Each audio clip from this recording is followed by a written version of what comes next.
မင်္ဂလာပါရှင်။မြက်ကဒီနေ့တော့အေးအေးဆေးဆေးထိုင်ပြီးစကားပြောလို့လည်းကောင်းဓာတ်ပုံရိုက်လို့လည်းလှတဲ့သစ်ပင်တွေနဲ့ကော်ဖီဆိုင်လေးတစ်ဆိုင်ကိုခေါ်သွားပေးချင်ပါတယ်။ဆိုင်နာမည်ကတော့ Jane Wixopadam လို့ခေါ်ပြီးတော့ Bering Coolland ထဲမှာရှိပါတယ်။လိပ်စာအတိအကျကိုတော့ comment မှာချပေးထားပါမယ်။ဆိုင်ကတော့ပုံမှန်ကော်ဖီဆိုင်တွေလိုပဲကော်ဖီအချိုပွဲနဲ့ပေါ့ပေါ့ပါပါအစားအသောက်လေးတွေရောင်းပါတယ်။ကော်ဖီကိုတော့ဘင်းနေရွေးလို့ရပြီးတော့ကိုကအချိုမကြိုက်တဲ့သူဆိုလို့ရှင်သူတို့အချို short ထည့်ခိုင်းပါနော်သူတို့ရဲ့ normal sweet ကိုကတအားချိုနေလို့ပါဆိုင်ထဲမှာလည်းထိုင်လို့ရတဲ့ခုံတွေအများကြီးရှိပေမဲ့မြတ်တို့ကတော့အပြင်မှာပဲရွေးထိုင်လိုက်ပါတယ်ဓာတ်ပုံရိုက်ချင်တာရဲ့အေးစစ်တိတ်ဆိတ်ဆိတ်နဲ့စကားပြောချင်တာရဲ့ကြောင့်ပါဆိုင်ုံလာတဲ့သူအများစုကလူငယ်လေးတွေဖြစ်ကြပြီးတော့မြတ်တို့ပြန်ကာနေကြတော့သူတို့ကအပြင်တွေထွက်ထိုင်ပြီးတော့ဓာတ်ပုံရိုက်ကြတယ်ပေါ့နော်လာတဲ့သူကအရန်များပါတယ်ပိတ်ရက်ဆိုတော့လေ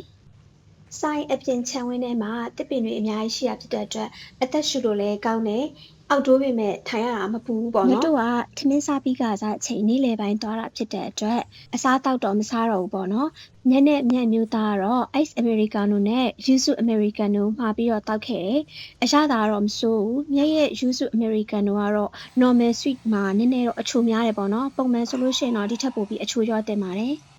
အဆုံးထိကြည့်ပေးလို့ကျေးဇူးတင်ပါတယ်တက်တာ